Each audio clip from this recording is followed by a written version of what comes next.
Hola mis amigos and possible amigos, my name is Tam316. Welcome back to another reaction video. So this, by the way, is either going to be uploaded on the 2nd or the 4th. It was supposed to go up on the 4th, but if what I was supposed to put up on the 2nd didn't get unblocked in time, then it's going up on the 2nd. So if you're seeing this early on the 2nd, then that's why. And then you're originally supposed to see it on the 2nd, you'll see it on the 4th. Make sense? Okay, cool. So, I guess this is technically, I guess I'll just title this American Rex to Frankie Boyle 2, because I did a Frankie Boyle, comedy mashup before. This is actually a 40-minute special he did. Now, here's the thing. I think this is a recent special. And if you heard that just now in the background, that was a collective groan from a lot of people watching this, because a lot of people don't like his newer stand-up, because I guess they think he's gotten too political. I don't really know, nor do I care, really. But I don't want you bitching at me. Wanna know why? Because you demanded it. That's right, it was you. We did a poll, a McFucking poll, a couple days ago on a community tab, and this won, overwhelmingly. So, don't blame me. Poll don't lie. You demanded it, and that's why we're doing it. If you've made it this far, this is from 2019. So let's just give it a chance, yeah? Let's just give it a chance. Let's see what happens. Let's just see what happens. I'm excited for you to see and hate this. Hello, you cunts. Black Power, how you doing? I cut the very beginning part because I'll be damned if I'm gonna get copyright striked by fucking Stormzy of all people. I'm from here, I'm from Glasgow, a city where people think that hepatitis B is a fucking vitamin. Jesus, at least not hepatitis C. It's a very different city from Edinburgh. There's a far lower crime rate in Edinburgh. Far fewer people get stabbed in Edinburgh. That's good. But there is a tragic side to Edinburgh. There are a lot more people there who need stabbed.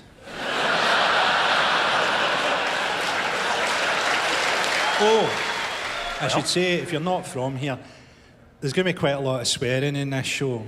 Swearing is different in Scotland. In Scotland, the word fucking is just a warning that a noun is on its way.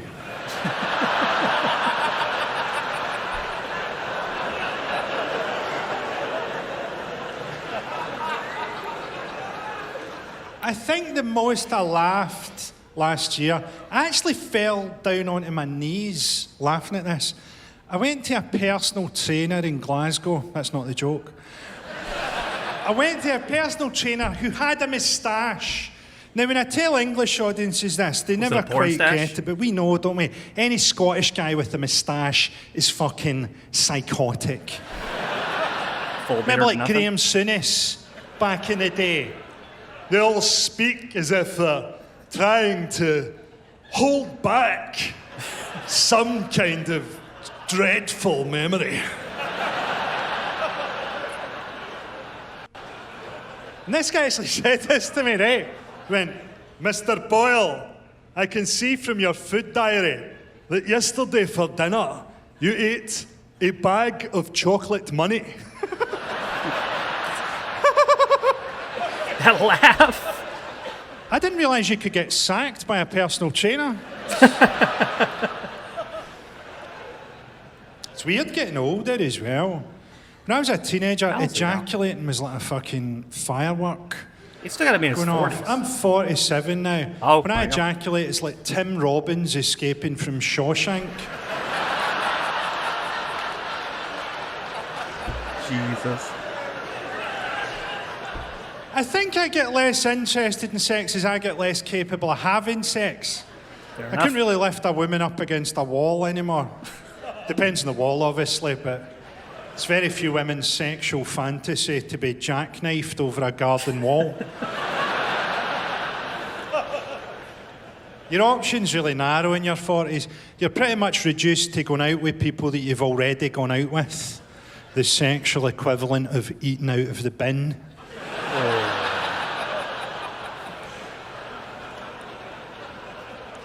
I mean, there's upsides, obviously. You know, I've got kids now, that's amazing. One of your orgasms now has a face.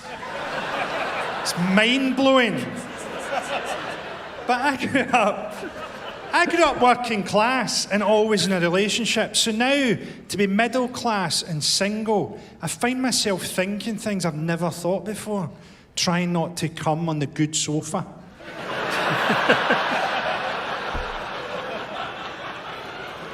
Sorry, let me go I really something give a else shit about my parents. I think I stopped caring about my parents when I realised the reason that women weren't having sex with me was my personality. That's fair enough. It's fair enough, honestly. I actually recently donated my body to science after it was rejected by necrophilia.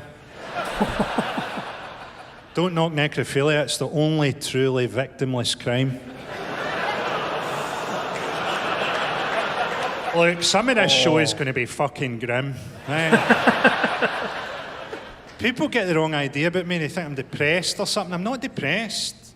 I don't wish that I was dead. I wish that you were all dead.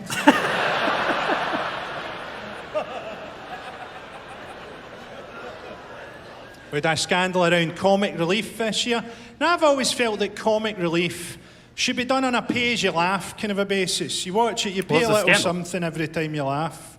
Mrs. Brown's Boys do a sketch and end up owing Chad £30 million. But there was a scandal because Stacey Dooley Instagrammed a photo of herself with a wee Ugandan boy. And MP David Lammy said, well, this is an element of white saviour complex to it. I think it did, because the colonial power in Uganda was Britain. I remember this. Then we send comic relief over there and go, these people have nothing because we took it. Wow. People say, why don't they send black celebrities? Well, we don't have a black version of Stacey Dooley. That's why representation's so important. Idris Elba can't do everything, right? The guy is rushed off his feet at the minute. That's like Sam Jackson here. Oh, so the way things are here just now, if we sent Idris Elba to Uganda, he wouldn't definitely be allowed back into Britain. Like, there's a colonial side to British charity, it's true. Look at Yemen, right? We're the #1 provider of weapons and bombs and expertise to Saudi Arabia that they use to bomb Yemen, to engineer a famine in Yemen. At the same time, we're the #2 provider of aid to Yemen. And why not? Life gives you Yemen, you give Yemen aid.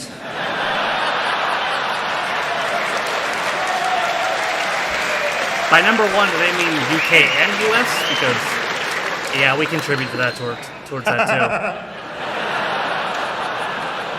The Saudi Arabia deal. I turned 47 last month, and my pal said to me, do you know Biggie Smalls would have been 47 this year if he hadn't been shot? Wow. No, he wouldn't. He wouldn't have made it past the invention of stuffed crust pizza.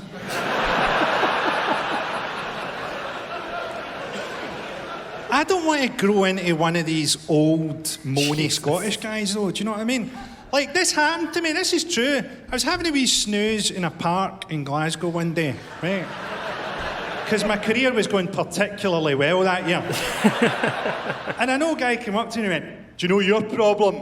You're fucking unapproachable. I'm not an ageist, though. Certainly not sexually. Cover my cock in scratch card foil and throw me into the fucking bingo.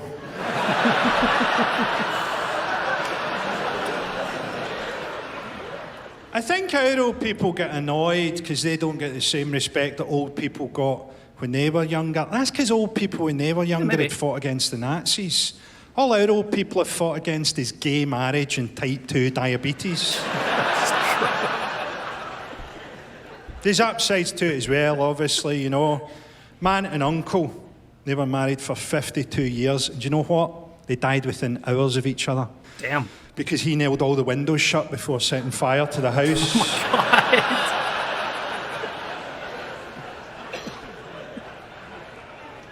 God.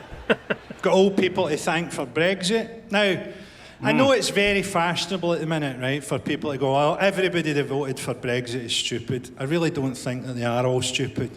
I think they're just people who voted to put an end to immigration from Europe because they don't like Pakistanis. You might not be wrong, though. I hope they're not cheering, but they don't like Pakistanis. Imagine what it's like being an immigrant in Britain at the minute. Been told that you need to integrate more by people who spend their holidays pointing at a picture of egg and chips on a menu.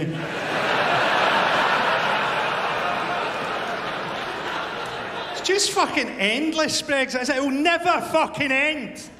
It will never fucking end. It's like you've jumped out of one of the towers on 9/11 and just before you hit the ground, someone opens a manhole cover. Jesus. I actually want a hard Brexit now. I want to find out what happens when we run out of antibiotics. Oh, I've bitten my tongue. Goodbye. Goodbye, everybody. Let's have a no-deal Brexit and find out how many people with asthma are faking it. We're close, aren't we? Like 2 months away from that. Guess we'll find out. That guy that owns Weatherspoons, Tim Weatherspoon, he's a big Brexiteer. He said he's going to stop selling champagne in Weatherspoons. That'll show him. Listen, mate, nobody who's drinking in Weatherspoons is fucking celebrating, okay? Also, while we're at it, can we go back to writing men and women on the toilet doors in pubs? Because I'm sick of trying to decode a rabbit in a top hat. You make a snap judgment about a kitten wearing a monocle and suddenly you're on the fucking sex offenders register.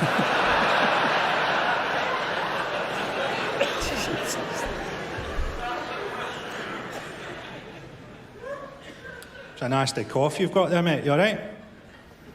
I can throw you water from here. You okay? My uncle had that exact same cough. And he died from cancer. He was given 3 weeks to live. He died in a week. He willed himself to die like a fucking dolphin. But you know what he didn't do? Didn't go out at night and ruin other people's entertainment.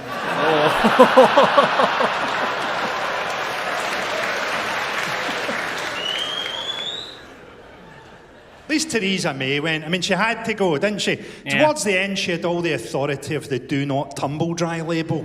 I mean, she didn't get done when she was supposed to get done, right? So. I mean, she always had the charm of a fucking war crime. But towards the end, her body language had gone. I didn't realise it was possible to limp with both legs. You ever seen her dance? So now we've got Boris Johnson, an evolutionary dead end of the honey monster. A bin bag of albino body parts. A cross between the Incredible Hulk and a Haribo fried egg. Jesus. Is the fucking Prime Minister! The Prime Minister! It's not just that he's the worst person for the job, he might be the worst mammal.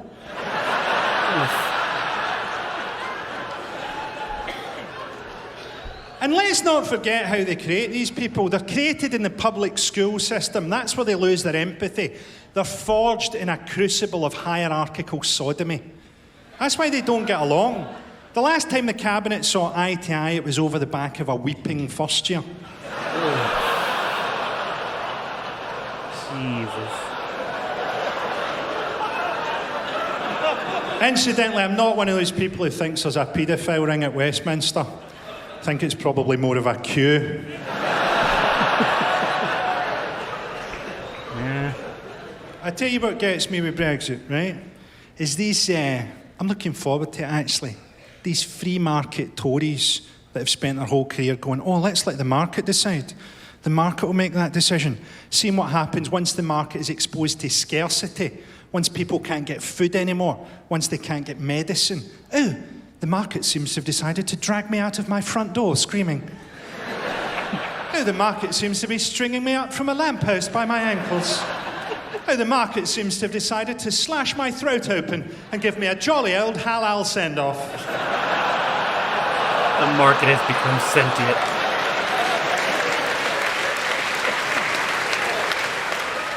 So I don't believe in compassionate conservatism. I think compassionate conservatism generally extends to occasionally their MPs allow prostitutes to wear knee pads. Yeah. Look at Jacob Rees-Mogg. Is he fucking compassionate? He's so weird and elongated. It's like his mum was too posh to dilate properly. Oof. I hope the Postmodern family don't watch this. They really like him The reason I don't like Jacob Rees-Mogg is he has this faux reasonableness to him, doesn't he? And yet we know he voted against same-sex marriage. We know he thinks that homosexual sex is prohibited by the Bible. Where is any of that in the gospel? Who was gayer than Jesus? Jesus is one of the gayest characters in all of fiction. It says in the gospel he rode an ass. Even if you don't think that. He hung about with lepers! Lepers! Are you really saying he's going to be squeamish about seeing two men kissing? What's Jacob Rees-Mogg's argument?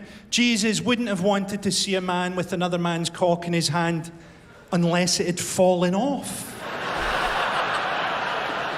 What if our Lord and Saviour, Jesus Christ, is trying to reattach a leper's cock and he accidentally wanks it a little, right? When he's checking if it's back on, right? Checkmate, Go Christians. check if it's back on, haven't you? It's not even an accident, really. Jesus has just been thorough. You know, he's got a background in carpentry. He's going to do a good fucking job of this thing, right? What happens then? Oh, I just Someone posted the should video. ask Jacob Rees-Mogg this. If you're ever in the audience a question It time, just I want turned you to do November, this by for the me. way, as I'm recording. A question for the whole panel, but Mr. Rees-Mogg in particular. Yes, the Scottish gentleman with the moustache at the back there. What if our Lord and Saviour, Jesus Christ, is trying to reattach a leper's cock? And he accidentally wanks it a little. What happens then, sir? The public demand answers.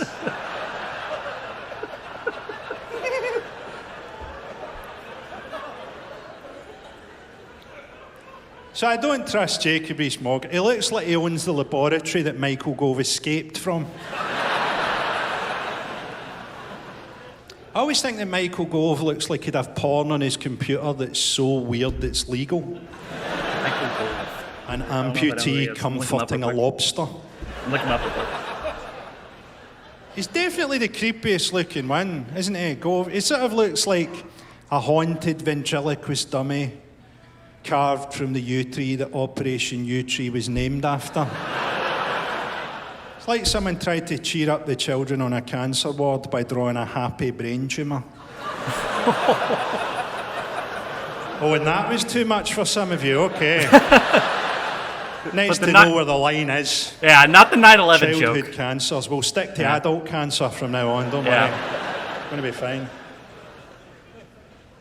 I think there'll be upsides to Brexit, obviously. I think it'll be nice for the Irish to watch a British famine.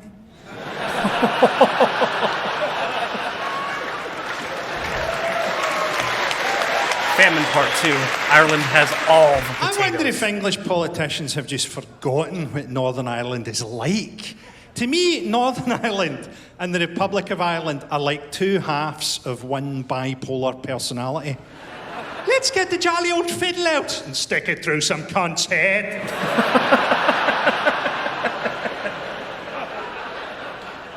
It terrifies me over there. Even just the number of places that begin with the word kill. I'm from Kill a Few More. Just up the road from Kill 'em All Again.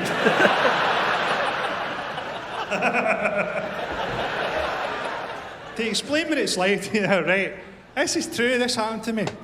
I did a gig a couple of years ago in Belfast. It was technically it was for Sinn Féin, right? It was a festival of Irish language or something, right? So I go over, well, when I'm announced as being on there are fucking protests, right? There's like pickets and stuff in the street, shit. right? And on some quite profound level, I don't give a fuck. So I thought, well, I'll do it anyway. But when we get off the ferry, we get met by these two guys, one of whom looked like a pretty successful heavyweight boxer. I said, who are you? And he went, I'm here as an advisor. And my support actor at the time, he's a great big jolly character. He went, what would you say if I said you seem like something a wee bit more than an advisor? I went, I'd advise you to shut the fuck up.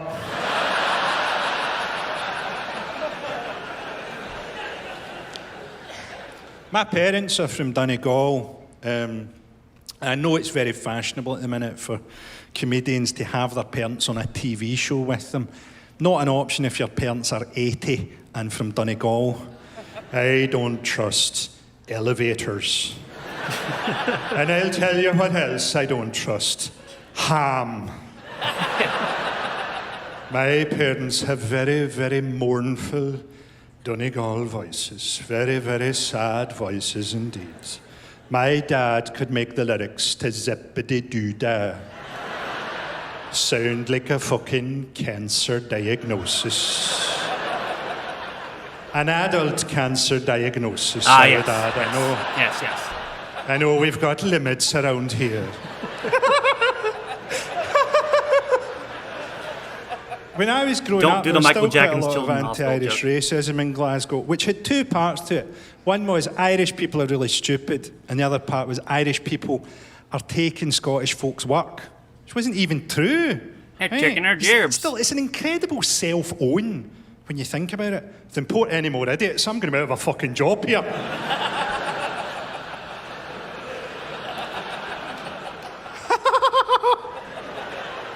The Irish people finding it quite ironic that it took the Scottish people a long time to get that one. When I first went down to London as a teenager, that had anti-Scottish racism, and that had two parts to it. One was Scottish people are all alcoholics, and I was.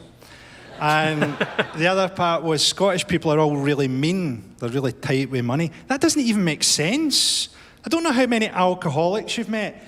They tend not to be brilliant at budgeting. True. Of all the mornings I woke up going, oh, what the fuck did I do last night? I never discovered that I'd changed energy provider.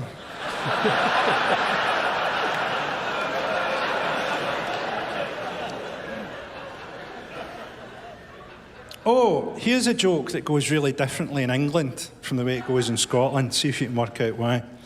When I was at school, there were two guys in my class who were really badly bullied, but luckily it didn't affect them in later life because they both committed suicide.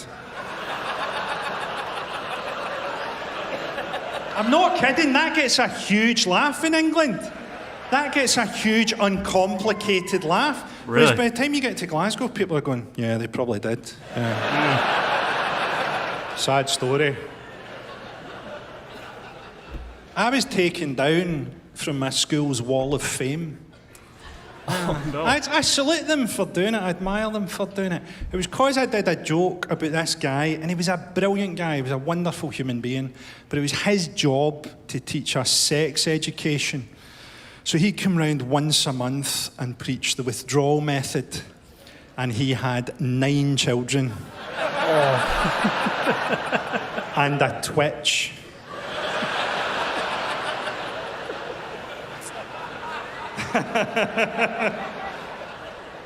Nine children. I'm always amazed the Catholic Church still take the moral high ground about anything. Yeah. After the stuff the priests did, even that incense was just so that they could create a fog that they could emerge from.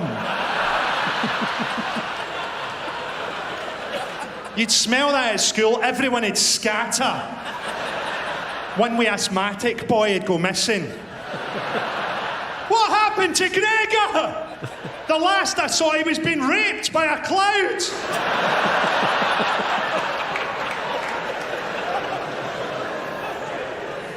Jesus.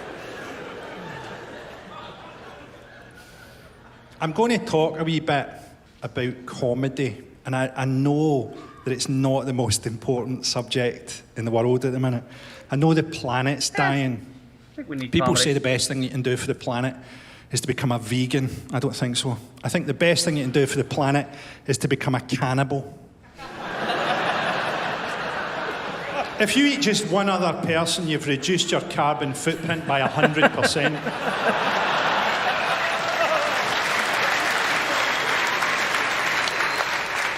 If you really want to make a difference, eat a pilot.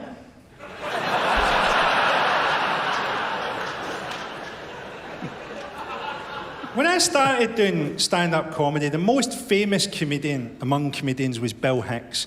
And his most famous routine among comedians was never do an advert or you're off the artistic roll call forever. And I fucking loved all that. And then as I got older, I started to do corporate shows, and I really fucking hated doing them.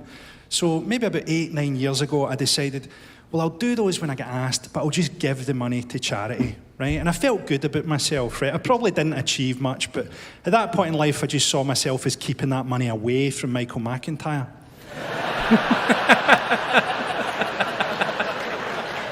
But, you know, then I thought, you know, if you did that and you felt good about yourself, why didn't you just do adverts and give the money away? You know, because I got offered adverts. I got offered an advert by Scottish Blend. Admittedly, I can't imagine what that advert could have been like. People who drink Tetley, fuck kids.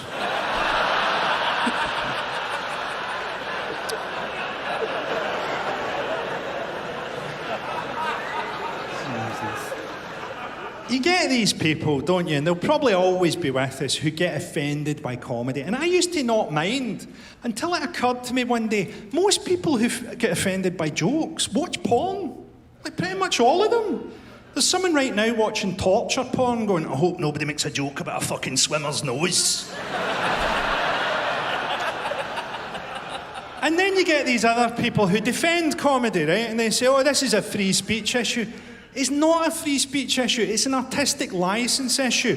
You're allowed to talk about it because it's not real on some level, right? I mean, True. There'll always be people who won't get it, right? There's always those people that go, I think you'll find that if two blokes actually took a crocodile into a pub, there would be fucking carnage.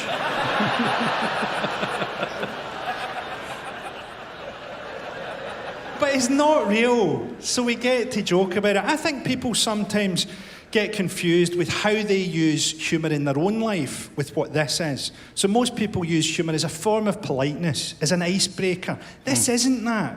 This is sentences that end in a very surprising way. It's hard to surprise people politely. True. Excuse me, I'm terribly sorry. Boo. I got a lot of flack a few years ago for doing some jokes about the Paralympic opening ceremony. And I've never seen why you wouldn't do exactly the same jokes about the Paralympic opening ceremony that you do about the Olympic opening ceremony. They're literally the same occasion. And the jokes had a point to them. They weren't just mockery.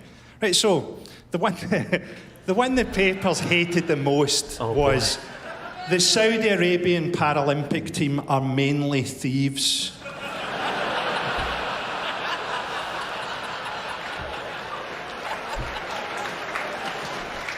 Which has a point, right? It's about Sharia law. There's nothing worse than going to bed thinking you've tweeted some funny jokes about the Paralympic opening ceremony and waking up to find out that Channel 4 will never work with you again. Oof. And you've received several hundred angry tweets in Arabic. Oof. I don't care what anyone says, there's nothing scarier than Arabic plus an exclamation mark. What was the other one they hated? Oh yeah, the British Paralympic team holds the world high jump record, but to be fair, it was Taliban assisted.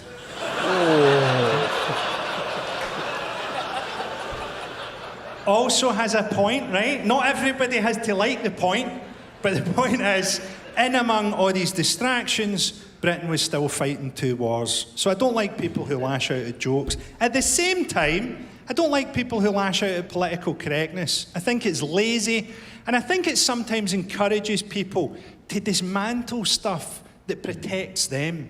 So I'll give you an example. There's a guy I talk to a lot in Glasgow. He's a homeless guy, and he was an alcoholic. I suppose that's why I talked to him, because I was an alcoholic. Fair enough. In fact, papers, when they have a go at me, they still write that. They put alcoholic Frankie Boyle. It's a really strange way to attack someone, by bringing up the time in life when they were happiest. Oh, by the way, I only get this in London. Have you ever had this? People go, don't give him money. He'll only spend it on beer and fags. I'd always assumed that they were spending it on beer and fags. I've never given money to a homeless guy and thought, well, I hope he's putting that into his ISA. True. So I was talking to this guy the last time I saw him, and I went, Maybe by food. what would you say is your biggest problem in life at the minute? And he went, do you know my biggest problem, Frankie? It's all these fucking snowflakes in the media. Oi. It can't be. It just literally fucking cannot be. You're sleeping rough on the streets of Glasgow. Your biggest problem is actual flakes of fucking snow. So I was thinking about all this recently, right? I was watching Netflix. I had food poisoning a couple of weeks ago. So I was lying on the sofa, trusting every fart about as much as an email from a Nigerian general. I've never actually had food poisoning. I hear it sucks. And I watched Ricky Gervais's new stand-up special. And he does a big bit in it about trans women. Now, I've got nothing but love for trans women. I've got nothing but love and support for trans folk in general. But they themselves would admit it's a very contentious issue that people try not to talk about. And Ricky Gervais, obviously, he's a very powerful guy in show business. So nobody really who had the best years of their career ahead of them would tell you what they thought of that routine.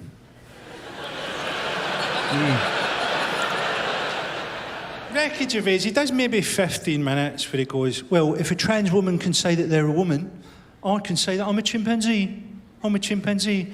And my genuine reaction was, it's not that much weirder than Ricky Gervais saying that he's a stand-up comedian. I mean, look, we know Ricky Gervais, he's a brilliant actor, he's a brilliant writer, he's not a fucking stand-up comedian. Just because Ricky Gervais self-identifies as a stand-up comedian. Am I supposed to say that he is one? His fucking political correctness gone mad. Damn. Also, loving animals, brilliant, wonderful. Going on about loving animals, suspect. True. So I watched the whole of Ricky Gervais' show and I felt a bit like Fred Astaire watching a guy in calipers fall down a fucking escalator.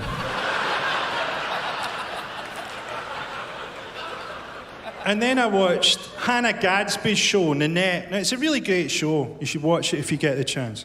She talks a lot in it about comedy. And her main point is that she feels that herself as an oppressed person, she's often used her comedy to let the audience off too lightly. She makes a lot of really good points. I think the problem with stand-up comedy is that it simplifies stuff. It's hard to get at the truth when you've got to get a lot of regular laughs. And sometimes I think, am I trying to get at the truth here, or am I trying to just tell funnier lies? So, for example, I think she simplifies some stuff in her show. She says stand-up comedy works by creating a tension in the audience that's then punctured with a punchline. I don't think mine works like that. You know, I think for me, the tension arrives in the punchline. My uncle always said, do something you love and you'll never work a day in your life. He did heroin.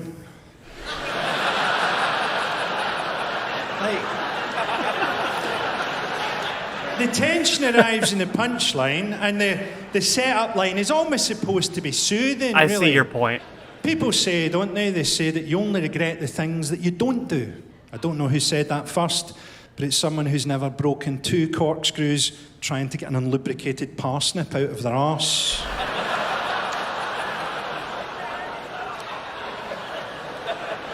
Sounds like The something on tension Jackass. arrives in the punchline. When I first started doing stand-up comedy, I used to compare comedy clubs in Glasgow and Edinburgh, the Stand Comedy Club mainly, and usually at a weekend. And at the time, Comedy Gold in Scotland was doing a Ned voice. What the fuck's that all about? What are you fucking talking about? People fucking loved stuff about Neds. And I'm sure I'm not blameless, right? I remember I had a line about the sort of women who announce they're pregnant by switching to menthol fags. But it was that voice, that was what people wanted, right? See, if you told the truth about that voice, I don't think it could have been contained within a comedy show. Certainly not at a weekend. What's that fucking Ned voice all about? Well, it probably comes from the fact that they're brought up in single-parent families by their mothers. And that's the pitch of a woman's voice with anxiety in it as she tries to raise her children to some kind of safety while compartmentalising her own upbringing of horrendous neglect and abuse. Anyway, it's time for your headline act. Let's come on here.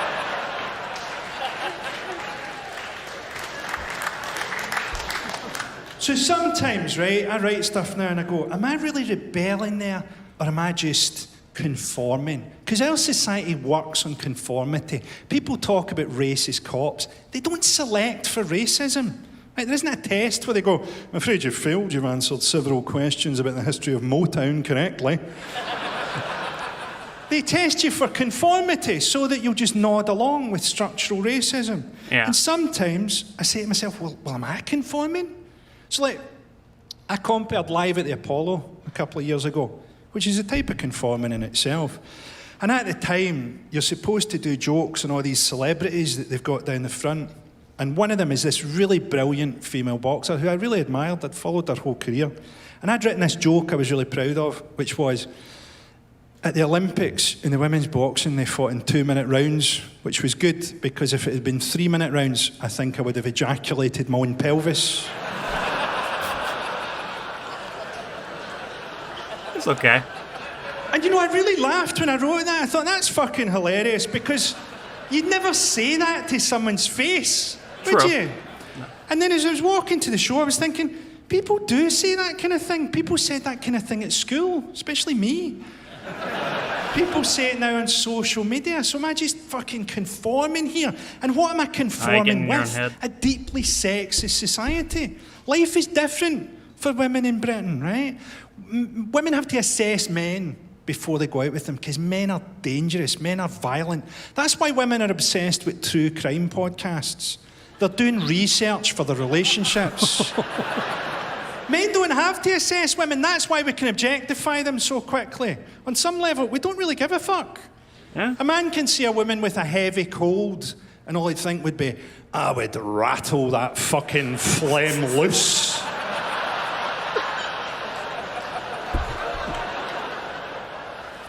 But look, this stuff bleeds over into real life. We could argue about how much, but now we get like men's rights activists, you know, campaigning for all the shit they campaign for, fucking anonymity for rape suspects.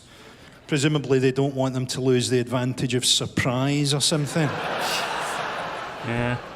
So now sometimes, you know, I'll write something and I go, well, I can't lift that out of the society that it occurs in and go, ha ha ha, that's objectively funny. And then I thought, well, could I do those jokes if I played in a more gender equal society? Could I do 1 gig a year in Sweden where I really fucking let rip? Maybe like Valentine's night once a year in Stockholm, I just run on stage and go, you only wear a condom if you're going to let her live. And the Swedish people are on their feet applauding. There's tears of laughter and emotion running down their faces. His work is greatly misunderstood.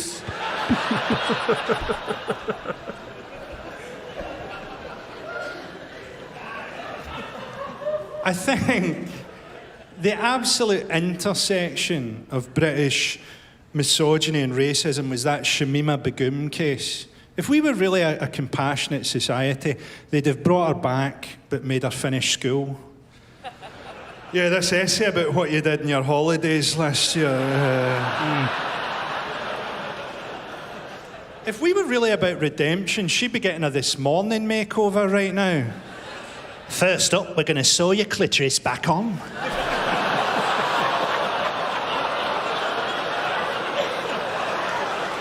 Get on it, Philip.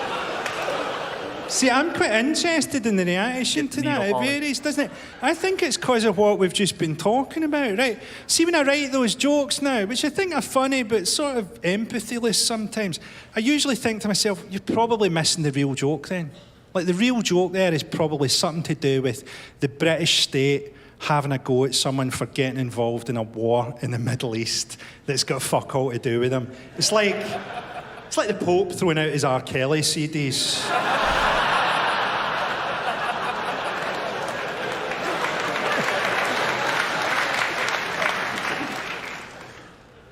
I'm quite a shy person in real life. I'm quite a reserved person. I don't make a lot of eye contact, and yet I will lock eyes. I will lock eyes with a shitting dog.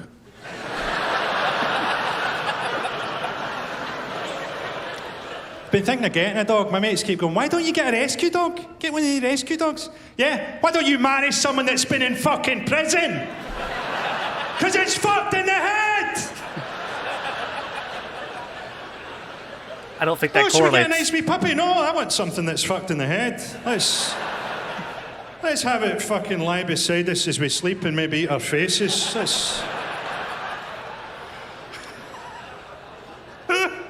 Poor rescue puppy. Rescue dogs are paedophiles' puppies that have grown up. They should all be put down, okay? Jesus. I don't really think that. I don't really think that in any way. I do think that getting a dog says something about you.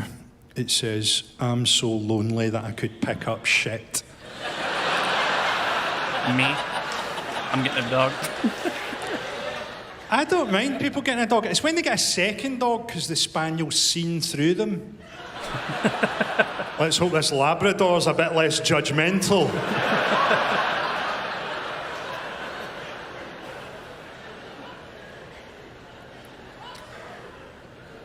I got one of those iPhones that you unlock with facial recognition technology. I think the trick is to set it to your cum face. So if you get mugged for your phone, at least they're going to have to wank you off first. At least you get something out of it.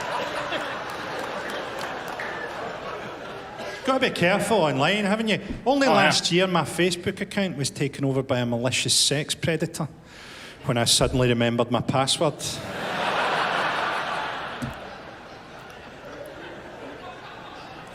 There's always a moment for everyone, isn't there? There's always a moment when you lose your childhood innocence. For me, I think it was the moment when I realised that Santa's sperm tasted exactly the same as my dad's. Jesus. The tension arrives. Yeah. And the punchline. If I hadn't been a comedian, I think the job I'd have liked to have had, I'd have liked to have been a binman. Really? That's the one job where you can really shout your fucking head off all day long, isn't it? Is that a bin over there? I'll go and get it. I'll bring it back up to the bin lorry. There's another one. You get that one. I'll meet you up in the bin lorry. Garbage people here don't do that. They just I'll look depressed. drive the bin lorry forward a bit. You two get the bins. This sounds more entertaining, though.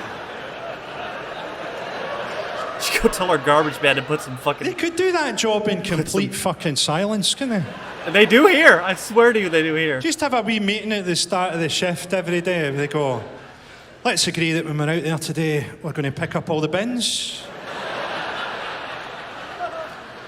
Put them on the bin lorry. I'm going to leave you with one final piece of advice. Oh, boy.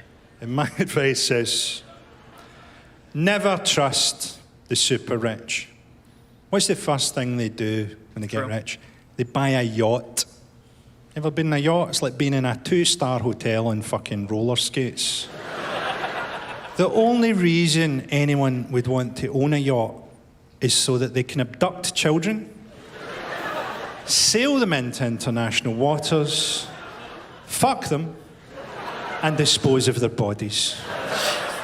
And that's what everyone who owns a yacht is doing, okay? Jeffrey Is doing. I don't care who it is, J.K. Rowling, right?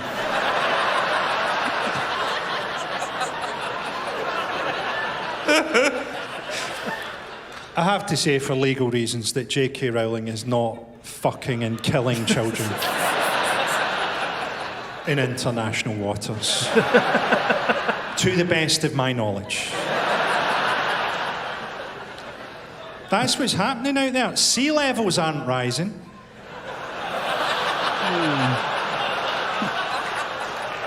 It's just the weight of dead, fucked kids. Jesus. The sea isn't even salty.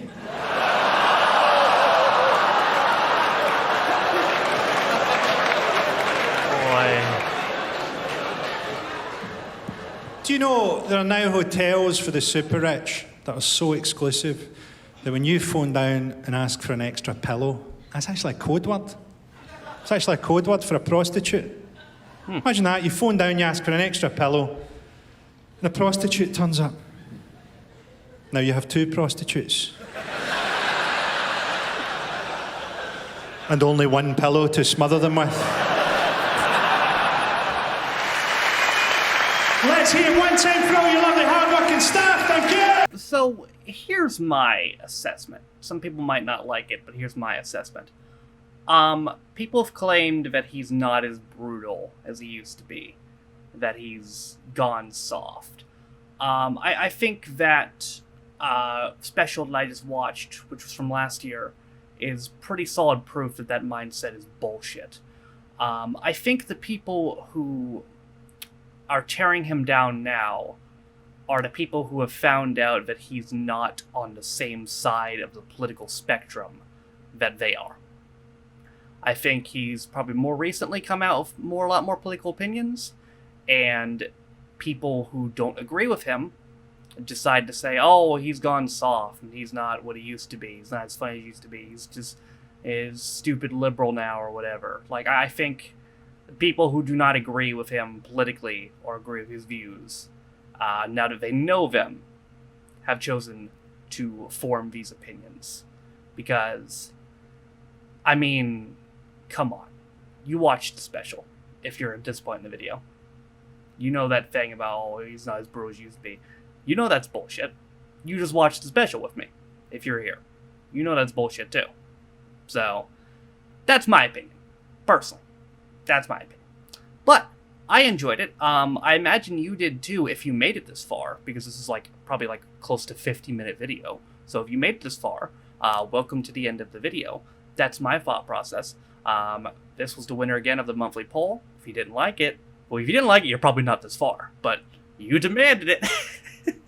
So, ladies and gentlemen, that is going to do it for me today. I hope you guys enjoyed it. Thank you guys for watching. If you liked it, be sure to like it. If you didn't like it, don't. If you want to follow any of my social media links, my Twitch, where I stream every single day, my second channel for extended views, my Twitter. If you want to follow me, my Patreon, if you want to support me, or my Daily Motion, and my VO, all those things are down in the description down below. Thank you to all. I don't know how many it is now, because they're charging them. It just turned November here. I'm recording this on November 1st at 12:30 in the morning. So my Patreon is going to be charged today, so I don't know how many I have. But as I'm currently recording this 55, my Patreons to support me and my channel. For those of you guys who don't know, you can be a Patreon on me for $1, £1, doesn't matter. I don't have tiers. It could be that low. And you get access to the reaction video, as well as the reading your comments a day early. Also in the description is a link to community Reddit, as well as the daily schedule. For all that being said, though, my name is Frankie16. This is my second reaction to Frankie Boyle, and I'll see you guys next time. Bye.